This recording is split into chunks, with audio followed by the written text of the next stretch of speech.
Hey, buenos días, mi gente, ¿cómo estamos? Aquí estamos con David de Potomac Lawn Care in Washington, D.C. Hey, David, how are you today? I'm doing well. How are you, Orban? Great to be on here. Hey, I'm glad you're here, and I'm doing well as well. Hey, thank you so much for jumping here, David, and kind of sharing your story with our viewers. So, do you want to tell us a backstory of your company? Absolutely. So I started off probably like a lot of people did, pushing a lawnmower as a kid around a neighborhood. Um, there's a little more to that story. I was my dad got a small, well, not that small, but a 48-inch hydro Skag zero turn mower from somebody for free. It wasn't running. He got it running and started using it in the neighborhood just for fun. And I was detailing cars at the time. It would take me all day. I think I would make $100 or something in a day. I started cutting grass with the mower and realized I could make $100 a lot quicker and then go to the pool if I wanted. Um, so that, in a nutshell, is kind of how I started, and had my first couple clients. I was probably 14 years old, 13 years old, um, and my buddy down the street. He charged me to do the backyards, and we were a little team. And once we could start driving, he had a trailer, I had a truck, and we kind of put it all together and um, started working. I actually, one thing I thought was funny, I put an ad on Craigslist when I was 15 and a half. I didn't even have my license yet. so um, so I just wanted to see. I remember getting my first phone call. I remember, getting calls from people and just realizing, this is kind of the very beginning of marketing and advertising and trying to see who would be interested in hiring me. Um, so we actually used that mower for a long time um, until it didn't work anymore, really. So yeah, that's a little bit about that. To this, at this time, I mean, we've been in business 12 years now. We probably have close to 20 employees or so, probably 13 to 14 in the field. The rest are administrative. Um, and yeah, the rest is history. So. All right, awesome, David. Well, and how was that? How did you jump into starting your own company and getting clients and starting learning about marketing and all that kind of stuff? Yeah, that's a great question. So I think to some degree it came naturally for me because I was really excited about seeing who might want to buy what I have to offer. It didn't seem like much, but as a young kid, I was really excited, thinking that I could maybe generate some money, um, just based off my work, just cutting grass or doing manual labor. Um, I then kind of realized that once people started to call, it created a little bit of a fire. Created a little bit of a fire in me, and made me realize the light bulb went off, and I realized that this could be more than just something small. I realized that there was a lot of potential to grow it, and the thought of growth and scaling is what really got me excited. I, I'm not the type that will try to convince you to grow a company if you don't want that. I think, but I think there's a lot of fun and a lot that can happen in growing a company, uh, both for both for your own life and giving the opportunity to your employees to also grow with the company. Um, but it really just kind of started from realizing that there's a lot of potential out there if you do a good job and you say what do what you're going to say. Um, there's really a lot out there, a lot of potential. Um, and it started at the very basic of posting a Craigslist ad and putting flyers out, um, and eventually moving up to wrapping trucks and things like that. Nice. Yeah. So, well, for all the listeners over there, this is the first time that we're doing one of these episodes in English. So thank you, David, for coming over. Now I know that where are you from? Where is your family from? Of course, I'm glad to be here. My mom is, I'm actually half Ecuadorian, so mi español es muy poco. So um, I, my mom's from Ecuador. So, um, but unfortunately, I didn't fully learn Spanish fluently, but I can get by. A lot of my guys that I work with, they know that my Spanish isn't perfect, and we both work well together. Kind of trying to both them learning English, me learning Spanish, and it's actually really a good it's a good thing. So Awesome. Yeah. So how was your early days? Let's say you're starting the company. Do you have like a lot of money to start the company? Do you have savings and all this kind of stuff? Or were you saving money as along the way? that's a great question. Sometimes I forget about that. Um, Early on, I think my mind was always back. Um, I was always ready to spend the money and reinvest, buy new equipment and things like that. Um, and I didn't necessarily have the money to do so right away. So I realized, one of the most important things was being disciplined and being able to save for that next best employee or piece of equipment or advertising material, whatever it is that the company needed at the time. And don't get me wrong, the early days, I didn't always follow that. Sometimes I spent on things I shouldn't have. And we bought a truck earlier than we needed to, or maybe we bought something a little newer than we should have. But you learn through those, and you kind of back yourself up against the wall and figure out how to make it work. Sometimes that's what a good entrepreneur is if you got yourself into something, you can get it out. You can get yourself out of it as well. But I mean, the only money I really had came from birthdays, you know eighth grade confirmation, Christmas, and money that I had saved from doing the car detailing and things like that. Like anytime I would, if I got paid to do a chore or something, it was rare, but it happened, occasionally here and there. And that's really the money that I used to keep things going. But I realized saving and always having somewhat of a savings to for emergencies was also extremely important. Um, so the long answer to your question is yes. I mean, I used a lot of the money I made to buy the next piece of equipment and hire people. Okay, yeah, totally understand. Yeah, I think that's pretty much, most of the guys that I talk to, they started from the bottom. They save their money to buy the next piece of equipment, the next truck. They reinvested most of the profits in the early days just to grow the company, to buy newer equipment or to buy additional trucks or to open different divisions. But in the early days, a lot of guys don't understand sometimes, especially in our community.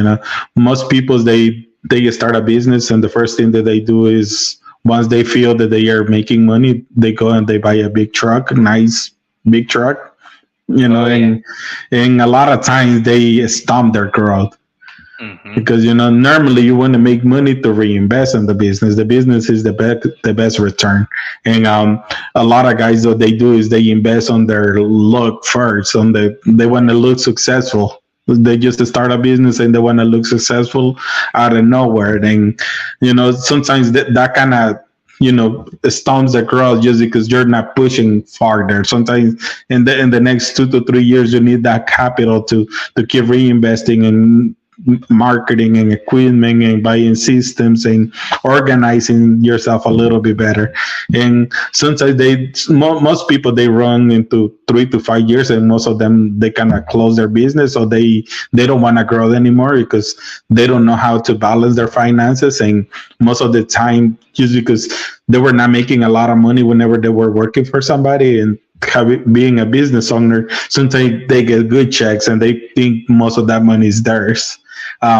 So you just through the lines, right? I remember in my early days, we were making money. As I was making money, I was reinvesting most of that money over keeping that money in the bank account, just looking for the next truck or the next website that we were gonna do, or postcards, or the next flyers that we were gonna invest, or the next piece of equipment. Most of the time we didn't have the money, right? We started we started from scratch, all shovels. Just think that, I mean, the oldest stuff that you can take, and that was us. Wheelbarrows that were falling apart, and I mean, Yeah. those were the early days. I didn't have money to buy all that new equipment. So as we were making money, we were buying newer equipment and better equipment. But it takes time, right? It takes time to build a castle, and you want to do it brick by brick, and sometimes it takes time. You have to be patient, and it's not out of nowhere. We're not cooking stuff in the microwave and it's going to be ready in 3 seconds or 2 minutes. Exactly. We're making tamales over here, so it's going to take a long time, but they're going to be good once Mhm. they are ready. So you're just going through that, right? How was that step where you're working by yourself and you're hiring your first employee? So your first employee, how was that a step for you? Yeah, absolutely, and I'm gonna try to recall most of it, as best as I can. It's been a quite a ride from that time period to now. So luckily, at the time I started, I was still pretty young. I remember in high school, I was working through high school, and I remember tallying up how much I made senior year or freshman year or sophomore year, I'm sorry, junior or senior year of high school. And, I didn't keep track of my numbers the way I do now. But back then, I remember totaling it all up at the end of the year and just, I couldn't believe, um, how much revenue we had, and doing it as a part-time job almost. Another light bulb went off, and I kind of realized once again that there was a lot of opportunity and potential in this industry, and what we were doing. And um, I didn't, like I said, I didn't really um, so I didn't go to college after that. A lot of my friends went off to college. I continued working. So what I'm trying to say is I had the luxury of still living at home for a while, right? So I wasn't on the hook for rent. I wasn't on the hook for groceries and all that stuff. So it was probably a little bit different than a lot of people started. If you were to work at a job for a little bit, you move out on your own, maybe you get married and have kids. Now you have a family to support. So it was a little bit different.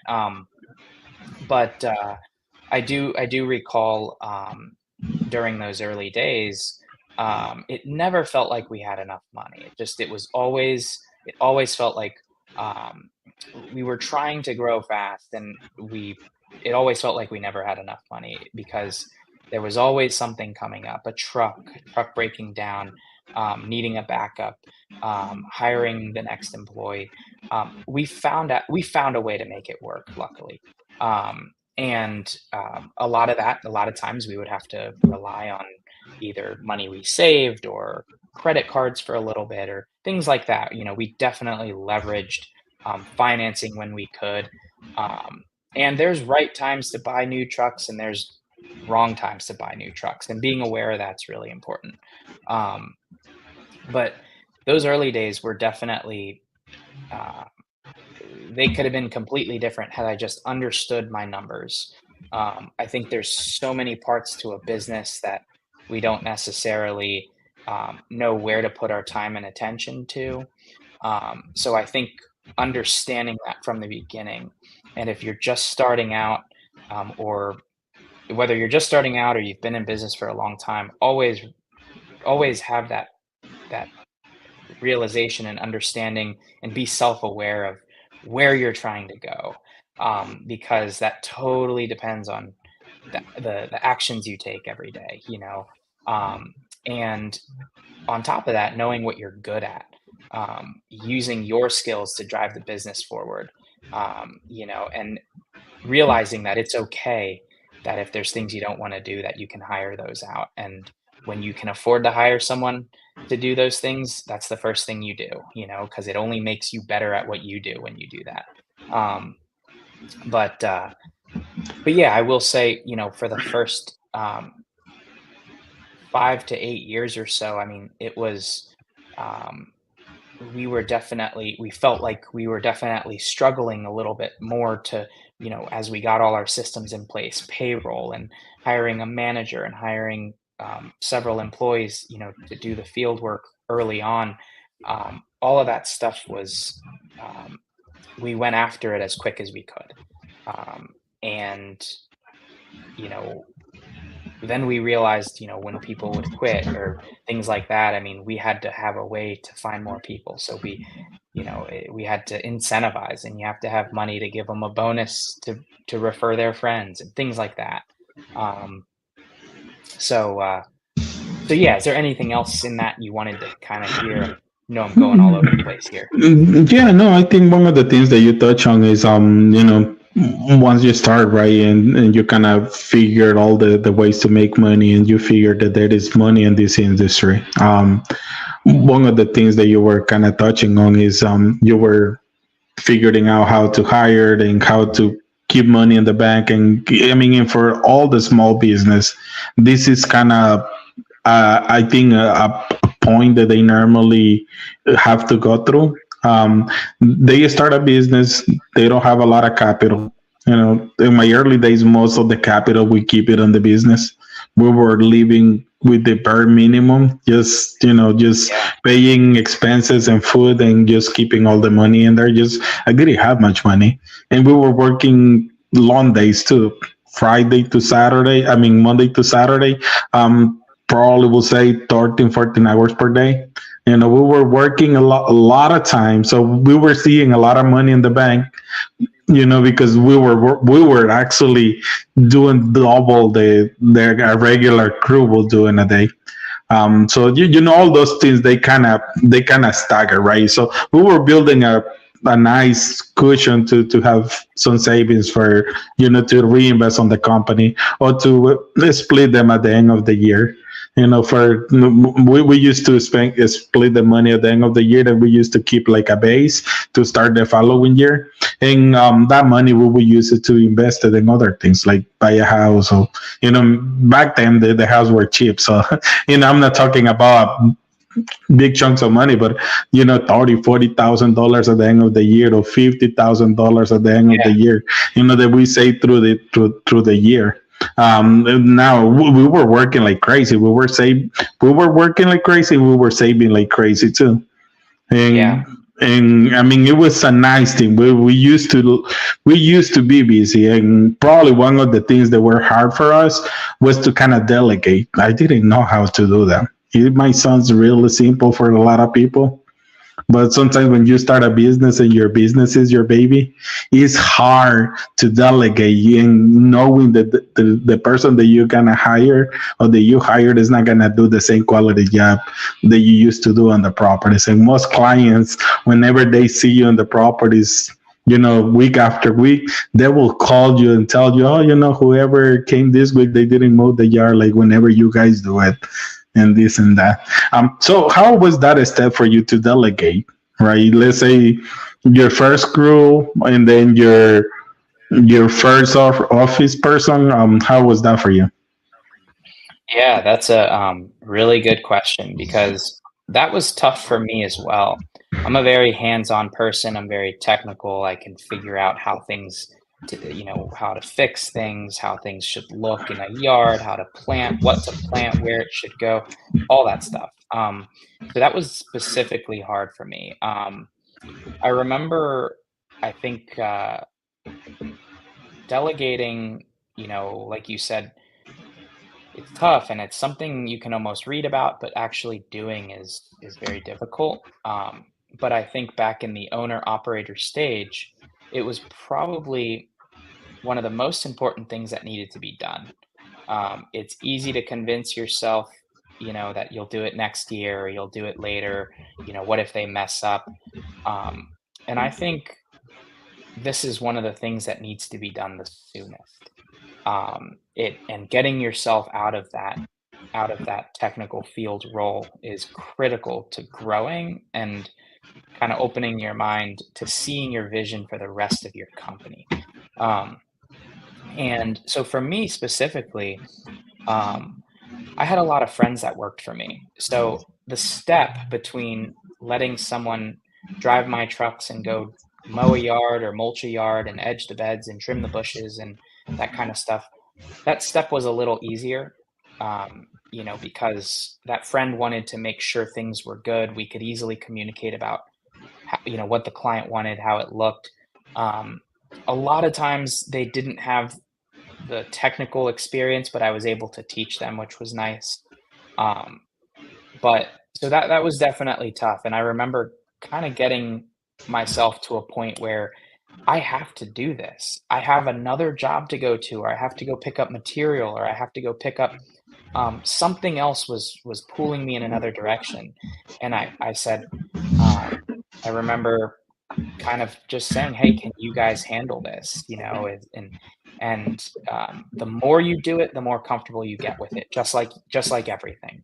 So I think the key to delegation is taking that first step, not being afraid to fail, not being afraid you're going to make a client upset, um, and doing it. And I think I was kind of pushed to do that, and it's one of the best things that can be done in a business, and it needs to be done. It's not just something you can get around. It has to be done. So, Yeah, and then definitely. Yeah, if someone wants to grow a business, they have to delegate. There is not a yeah, way they to have. grow a business and produce a lot of money just by you Yeah. managing everything. So, were you gonna say something else? Yes, I was. Sorry, I meant to say that even with the so when I delegated the field work, that was definitely tough, but it wasn't as hard as delegating the office work for me. I was very particular about how people were responded to. Ever since day one, I felt like our customer service and client care was really top notch, and I really felt like it was something that our clients couldn't really get somewhere else from a competitor. And that to me was important, how we respond to people. And even when it comes to warranty work and when it comes to all these different things that have to be appropriately responded to, if something happened and it's not covered under your warranty, but someone thinks it should be, you have to articulate your words very well when you talk to a client because we're in the business of customer service more than we are cutting grass, in my opinion. I think people need to understand that issues are going to happen, and how you respond to those issues is more important than that issue. So how you react and how you respond and doing the right thing. And a lot of times that means money out of your pocket, but that means at the end of the day, you're learning. Um, I kind of looked at it as paying for tuition, like paying for school. You're learning how to not make that happen again in the future. Um, but hiring my first office person was definitely tough. I mean, there was a lot of understanding the software, tracking. We barely had systems back then, but we did have a system. There was a way we did things, but answering people, responding to people, helping with scheduling, learning the software, all that stuff, and answering the phone, and not being the one to answer the phone. I mean, that was tough, but it's extremely necessary. So, Yeah, definitely. So now that you touch on software, when did you actually started using a software? How many clients that you had and how many employees at that point? that's a great question.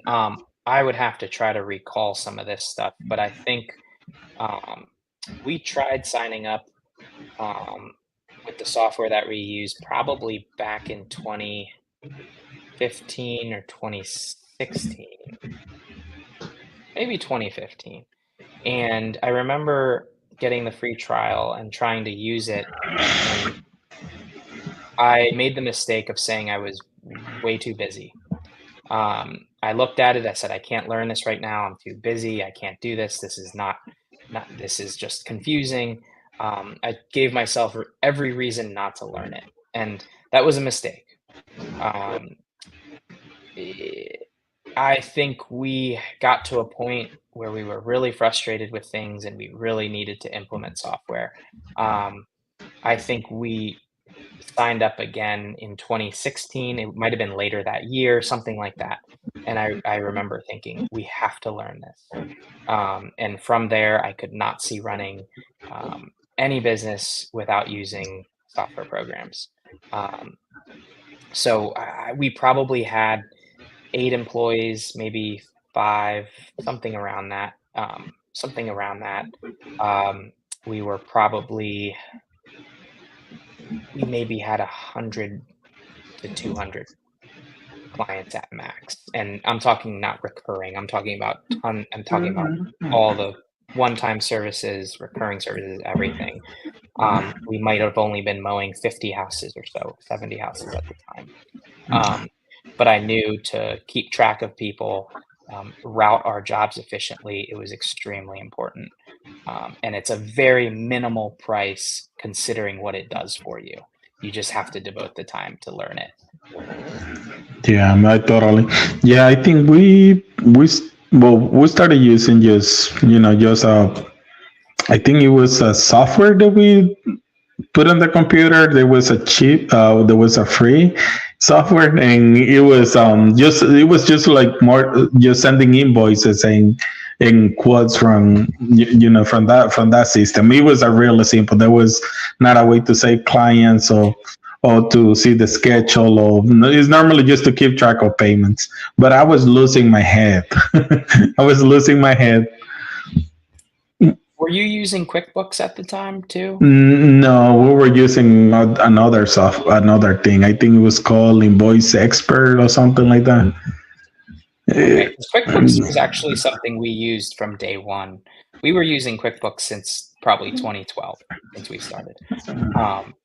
But that was the real true first piece of software. But what you don't realize at that size is that QuickBooks is not really a CRM system. It's meant for accounting.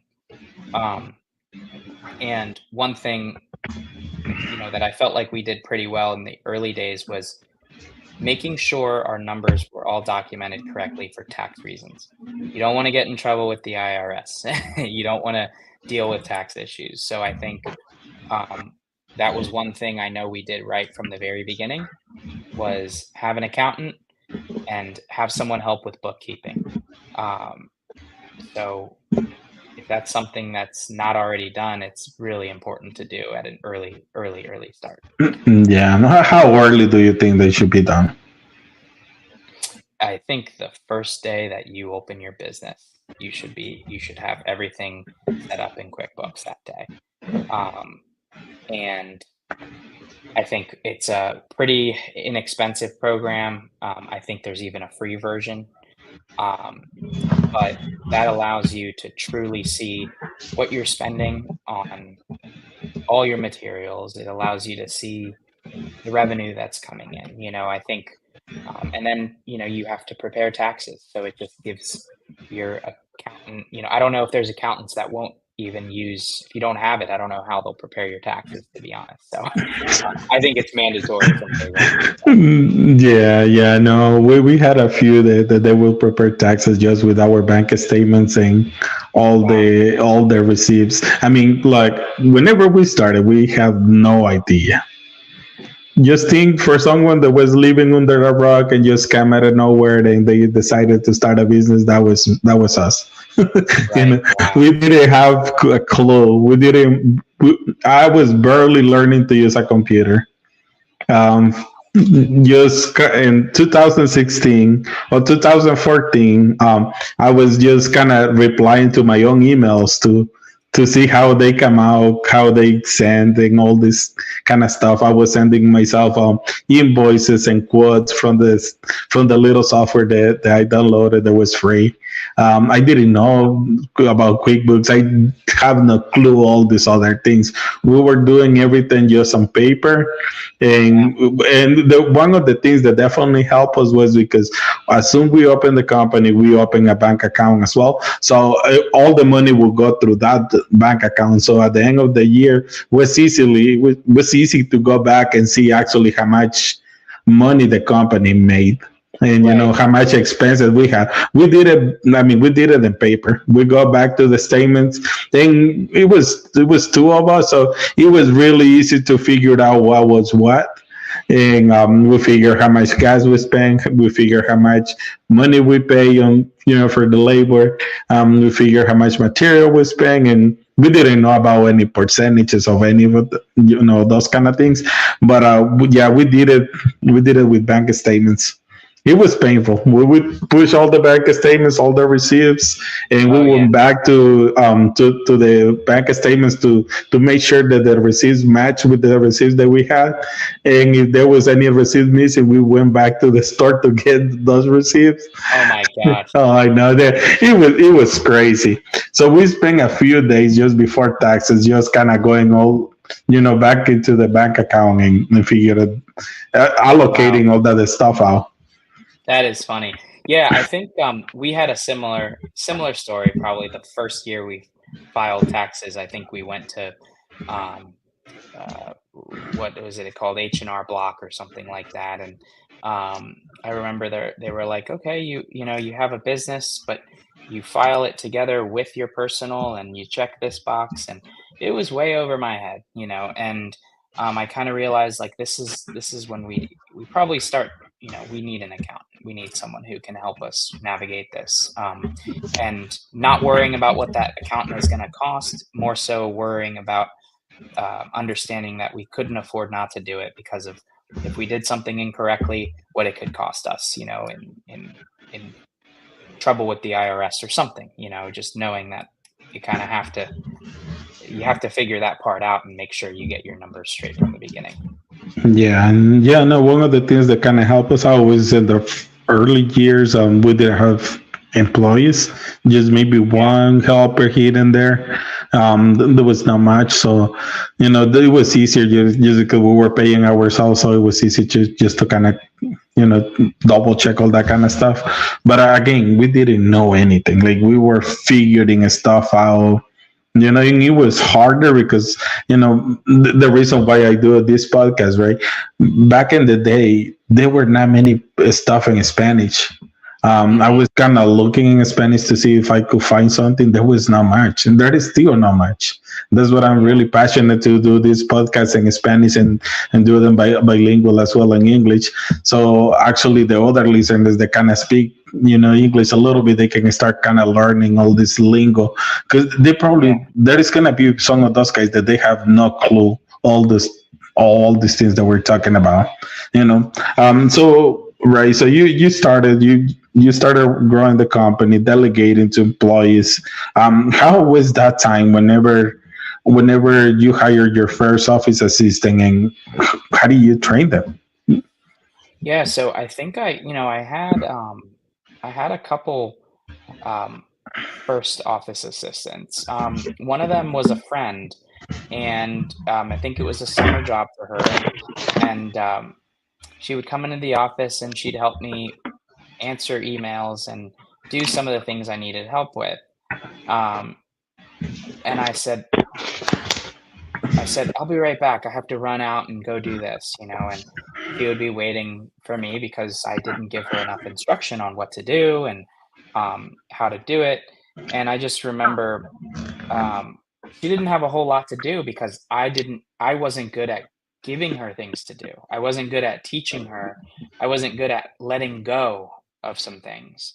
Um, and that was a huge problem, because uh, there was so much that I was paying her to come and help me, but I wasn't actually giving her enough things to do because I felt like I needed to do them. I felt like only I could do them, because I had to read and sit there and process, understand everything that whatever that piece of paper needed to be filled out.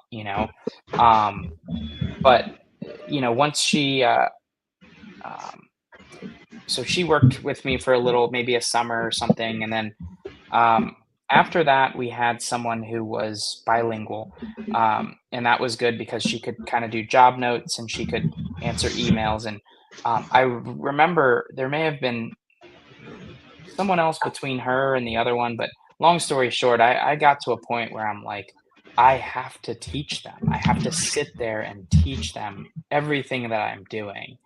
I have to show them where things are. Um, I have to show them the software. I have to show them how to create job notes. And, um, there were a lot of little things. And a little bit of that stuff is a blur. But one thing I specifically remember was just, um, making sure was trusting them was really important. Not getting too caught up in worrying if they're going to do okay or not. Not micromanaging. I probably did too much of that, but making sure that they have what they need, and thinking through how you would do it and writing it down and then showing them how to do it. I should have done that more. But then um, as time went on, um, we hired another one, and then we hired her sister. So eventually, we had enough who they could kind of teach each other, and they could then teach others that came on board, and then you get more momentum once you get one or two, administrative help. So Yeah, and you kind of figure how to delegate all the stuff, all the tasks, and all those kind of things, right? correct. Yeah, Yes. yeah. I remember me being in that spot, and I really didn't know like what exactly was gonna do, and I actually got to it right away. I got my Yeah. first one, and we were kind of that was during the pandemic, so we were growing a little bit faster. So I was like, I Yeah. need someone else to take care of all these things, but it's too much for one person and too little for two. So but I Yeah. was like, I was going to a virtual assistant and an in-person assistant that still work with us, and I really didn't know like what am I supposed to Right. to teach them.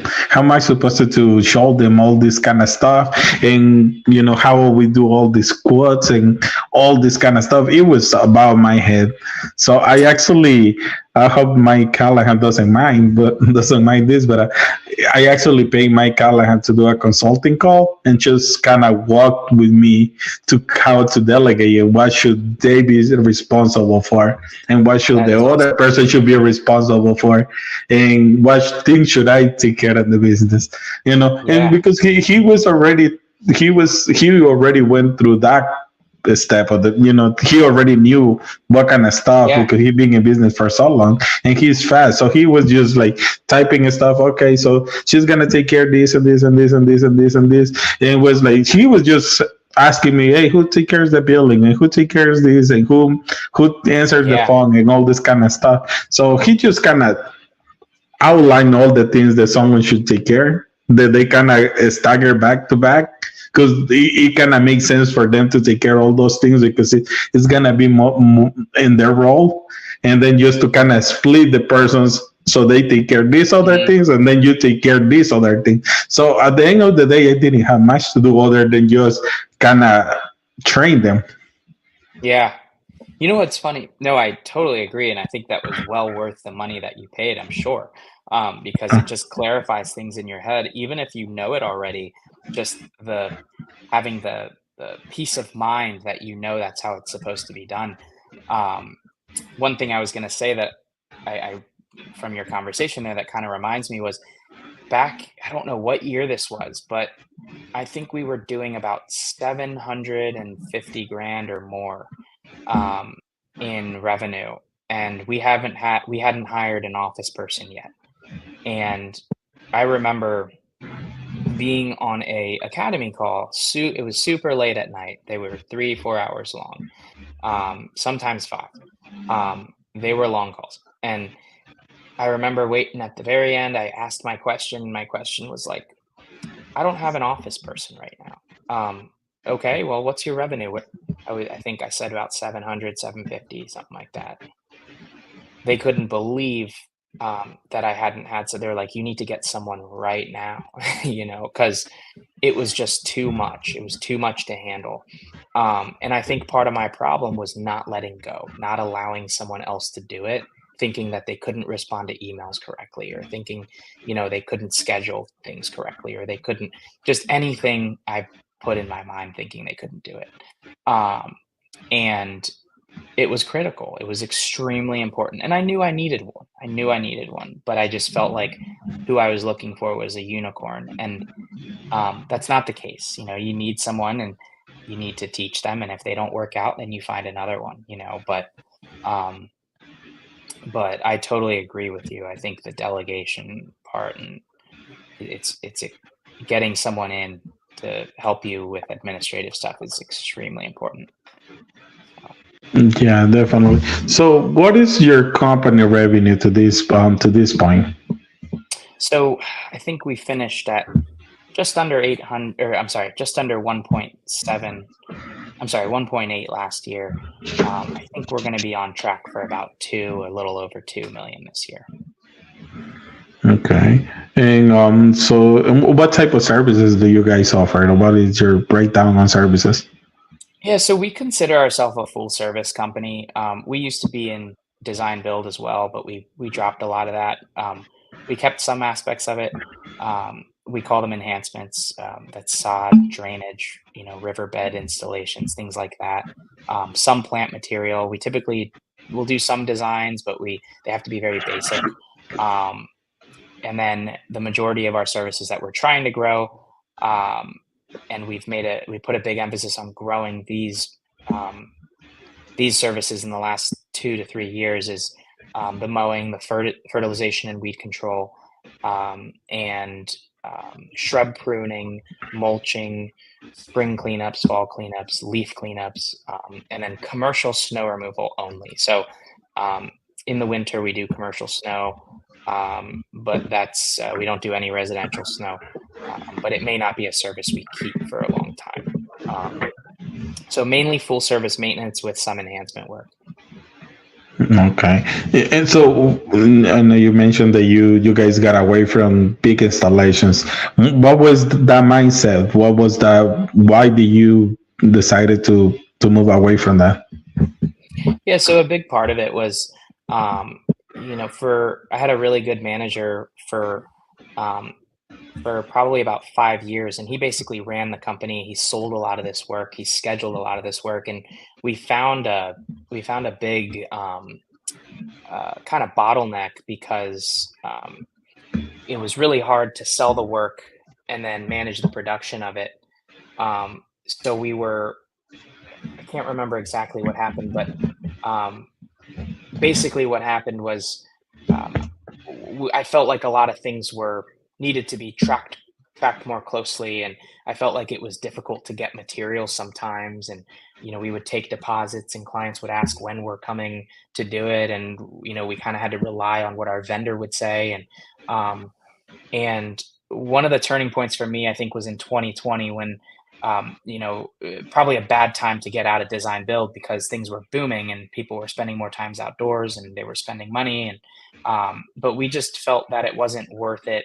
Um, and We felt that it wasn't worth it because we were doing too many things. We were doing maintenance, we were doing design build, we were responsible for having really good masons to do these hardscape projects, a good designer to design the plant installation, a good warranty to back up our work on the landscape plant installation and the hardscape installation, and then having extra, like having a lot of times you have extra material like stone and things. You have to pay to get that, to dump that.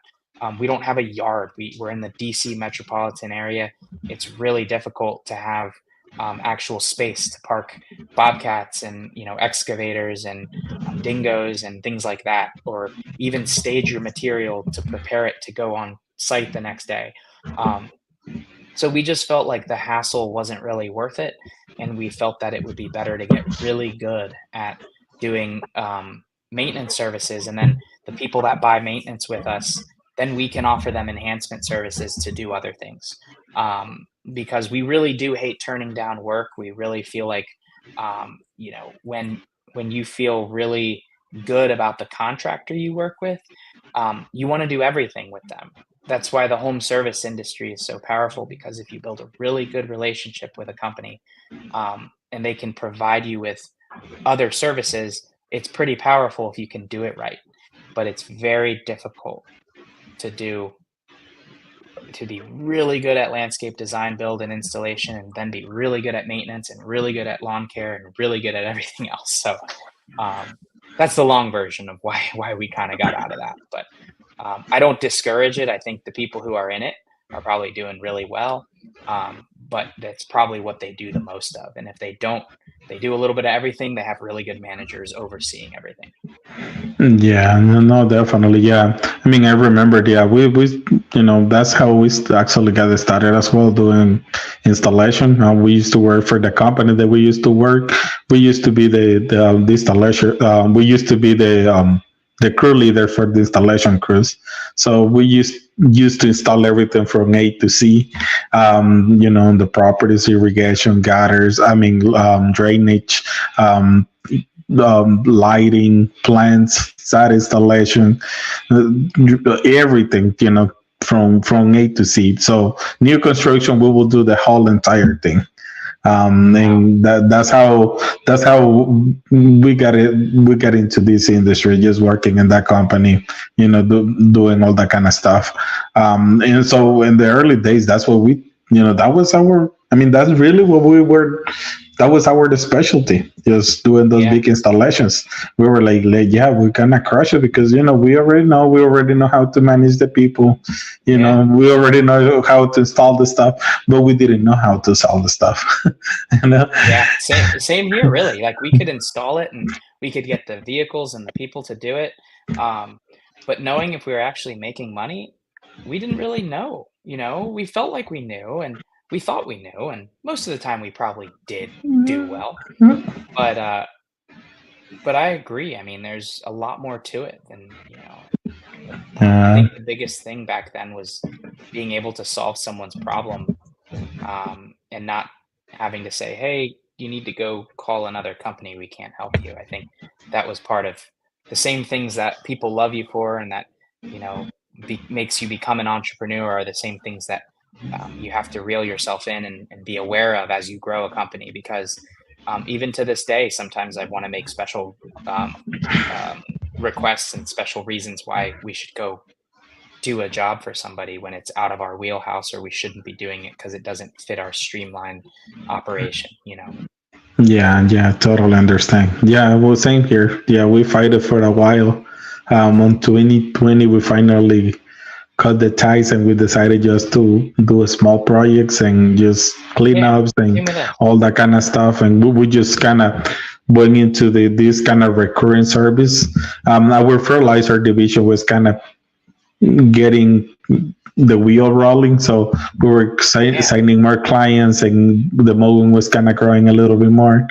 And so we decided just either we do these things or we do that thing, which in a few words, that used to make a lot of more money, but it was a lot of more headache as well.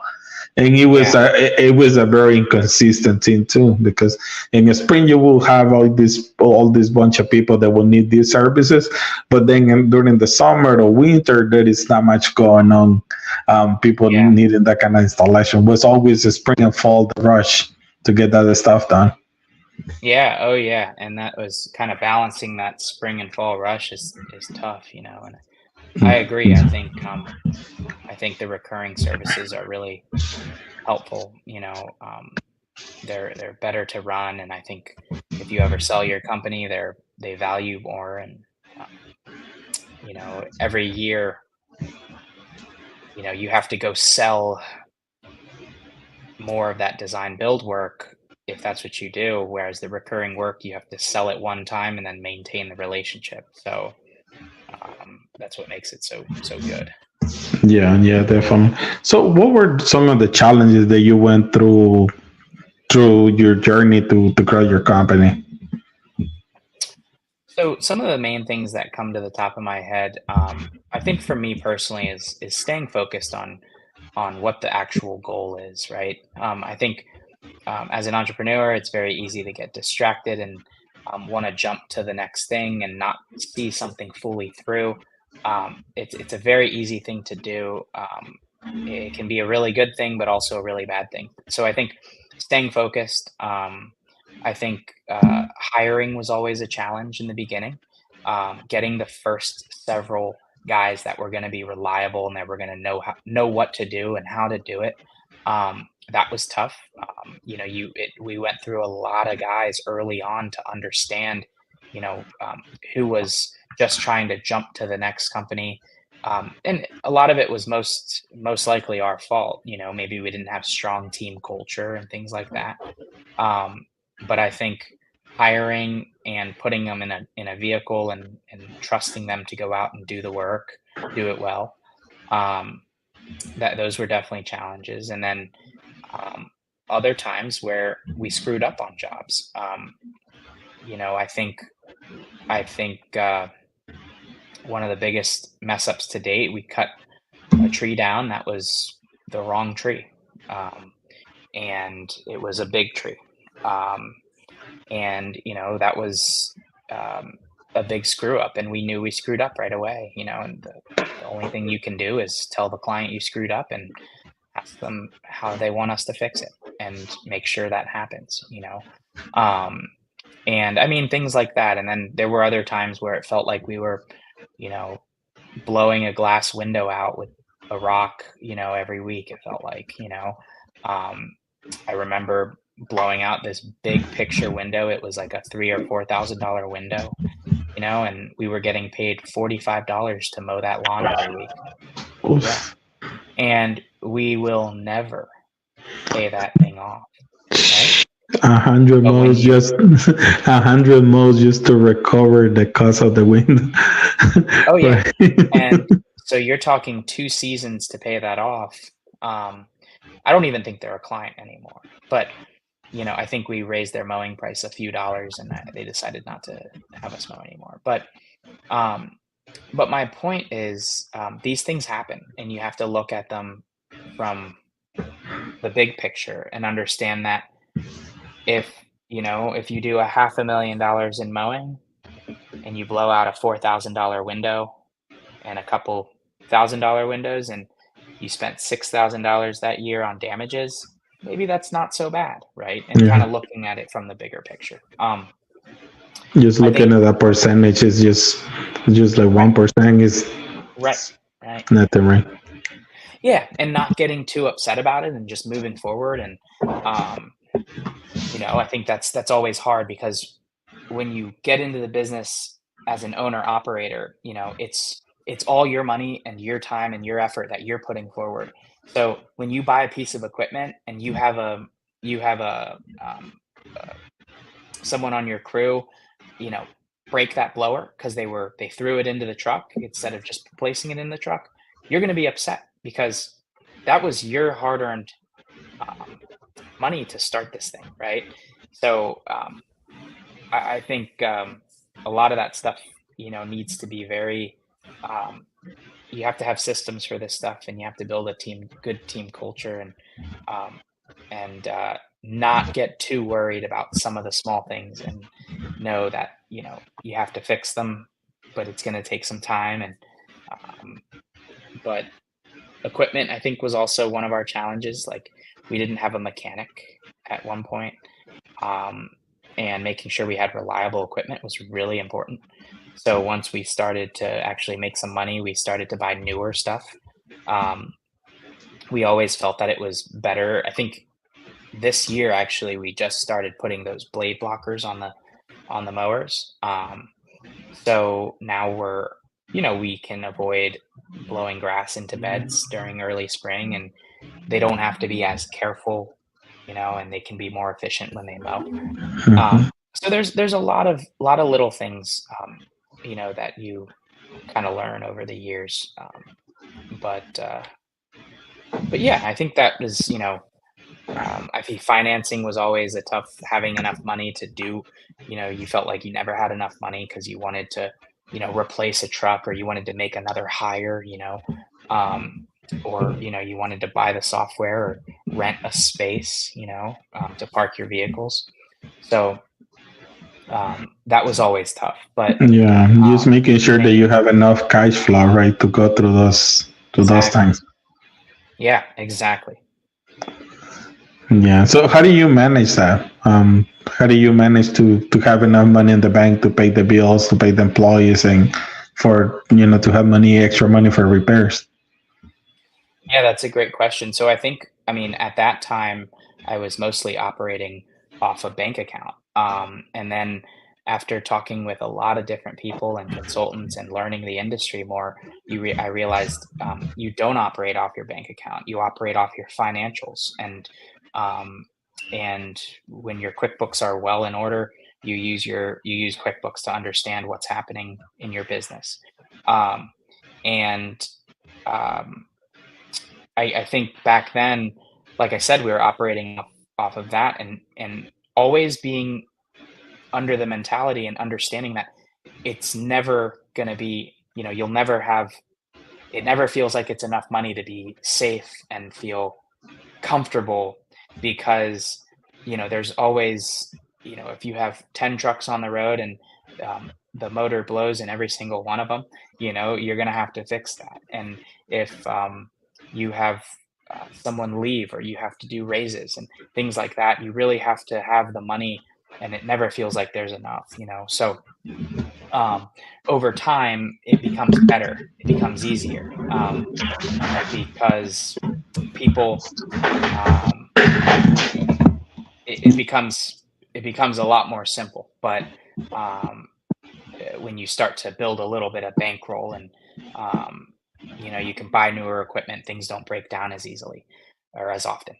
Um, but now we can, watch our cash flow and make sure we look at it regularly, understand where money is going and when it's coming in, and just watching the money move around a little bit and understanding where it's going, and where it's coming from, and how often that's happening. Yeah, no, totally. I totally understand.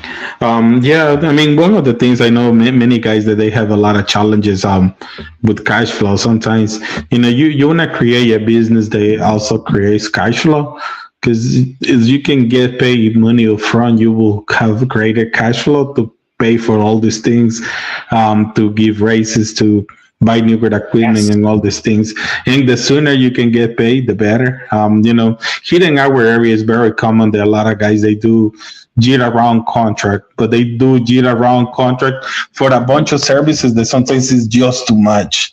Sometimes they just add way too many services into the contract, and they are performing 80% of the work during the spring and summer. But they get paid throughout the year, so they cannot recover much of their money, and during the fall and winter. Yeah. Sometimes they run into cash flow problems just because the way that they are offering all these services and the way that they are packaging everything, they are recovering everything, but they are getting their money at the end. Most of your Mhm. profit is at the end of the year. So, so sometimes as you structure the business, you're gonna make sure that you understand how to structure the business where you can have enough cash flow to go through the cycles. Where the sooner That's a you great can get, point. the sooner you can get paid, the better it's gonna be for your company, because now you have money to grow. Now you have money to invest on the next piece of equipment, and all these things.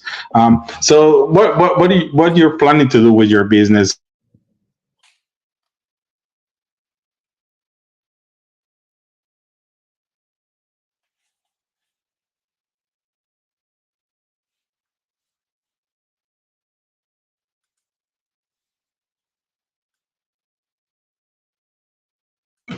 Hey, sorry. Were you No, able to you're hear me? fine. Yeah, Yeah, for some I think I reason my heard you phone say. went off. Oh, no problem. I think you said, what am I planning to do with my business? Yeah, what are you planning to do with your business here in the next few years? Yeah, so my big plan is to continue growing it. And we have a minimum, I guess, floor that we'd want to achieve of like 5 million in revenue. Um, and we don't necessarily really have our ceiling yet, where we might want to go.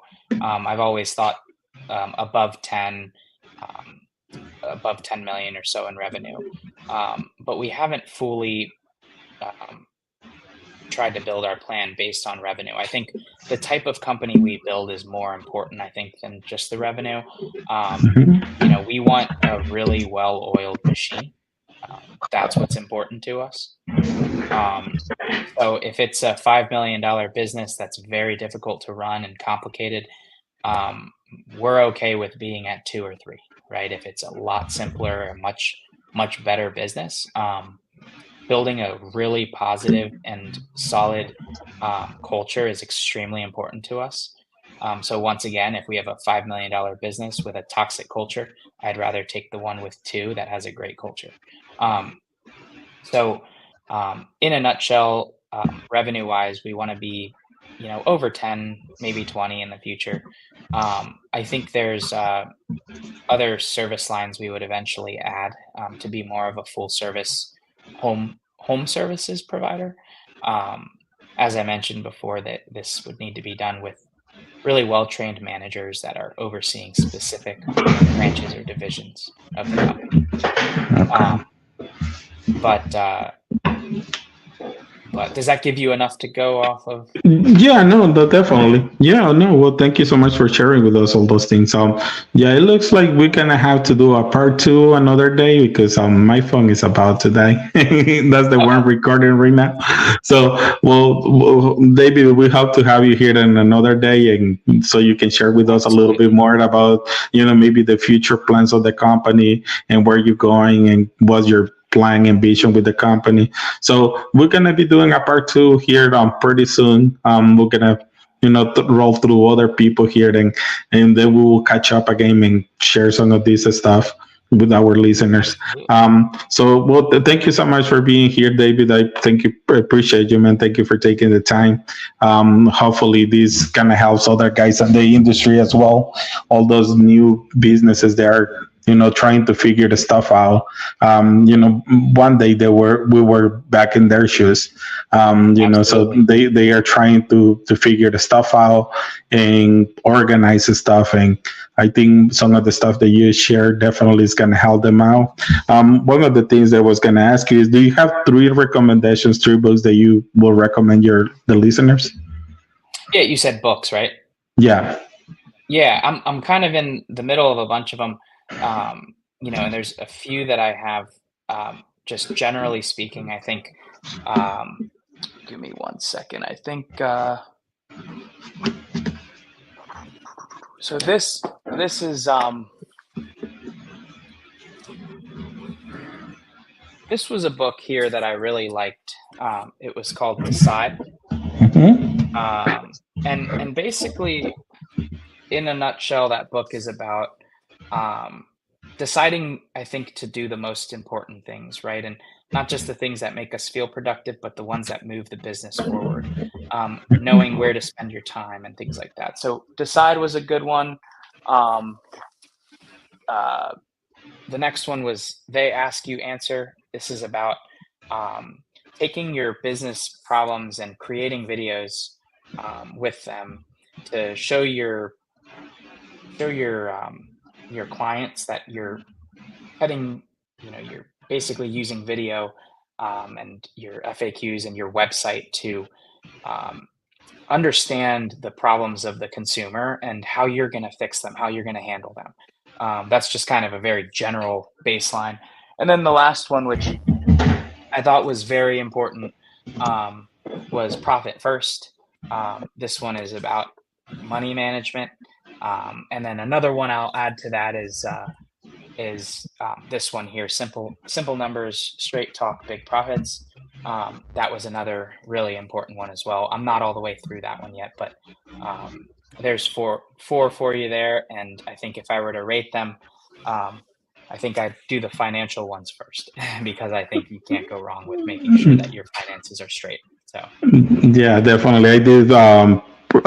What is that? The one from Greg. What is Greg that one? Crabtree, yeah, Yeah, the yeah. simple numbers, yeah, Simple numbers. Yeah, I do that. I did that one back in 2016.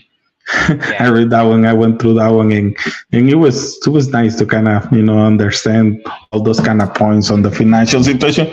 Which I went through that one, and then Dave Ramsey Total Money Makeover, and then Profit First at the same time. Okay, cool. Yeah, and I heard like this one right here, people are saying that like read that once a year is what they're saying to kind of constantly refresh it and make sure you're kind of doing some of this stuff. Um, one of the big things I thought from this book that maybe some of the listeners might take hold some value to is that like when you're a small business, it's easy to take money that you're making and use that money from the business to go, you know, go out to the movies or go buy a car. But in reality, one big thing he talks about is making sure you're paying yourself a fair market wage, right? So if you're in the field and you're, you know, installing irrigation and lighting, then you need to be paid as an irrigation and lighting tech. And then that money the profit that you're making needs to go into a profit account. And then at the end of the year, since you own that business, then you get a distribution from that profit. But it shouldn't really be touched until it's the end of the year and distributions or the end of the quarter and distributions are meant to be given out. But I think that's a huge mistake early on. That's really easy to fall into is you get a big check for a big project you just did, but you didn't really know. You just see the numbers, you see the big check, but you didn't really know that it should be divided up into the correct operating expenses, the profit, the owner's distribution, things like that. So that I think was Yeah, just think on the worst case scenario, right? A lot of guys, they get their 50% down payment for that $50,000 job. They see $25,000 on their bank account. They just hit the bank account. Sometimes they go and they spend that money they use to cover the materials. Yeah. You know, for the future project. And most of the time they're running into issues because they start mismanaging that money that was supposed to be used for materials. And like prepays too. Like you talked about making sure, you know, to improve your cash flow, you get some prepays, but that money is not really yours yet, you know, because you haven't produced the work. You know, so it actually has to be protected until that work has been produced. It's really easy to see a lot of prepay money come in and mismanage that as well. Yeah, totally. Do you have any words of knowledge for our listeners? Something that will encourage them?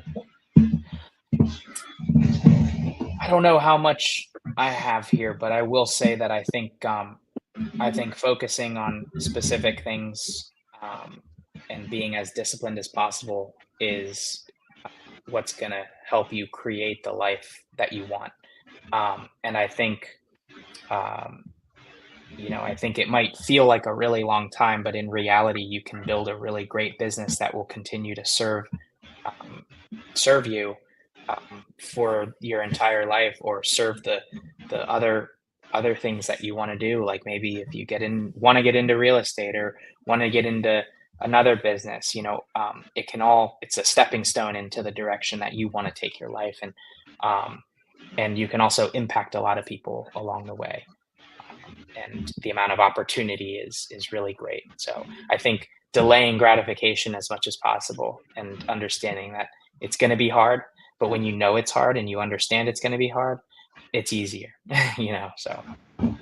Yeah, I'm awesome, man. Well, thank you so much, then. Well, thank you so much for being here. Thank you so much for sharing with all the, you know, with all the listeners, part of your story and how you actually build your company. We will stay here after we finish this recording. So we will touch base once I pause this recording. So thank you. I just want to say again, thank you for being here and thank you for taking the time. I really appreciate it. And thank you so much, David. Of course. Thank you so much for having me. It's been a pleasure.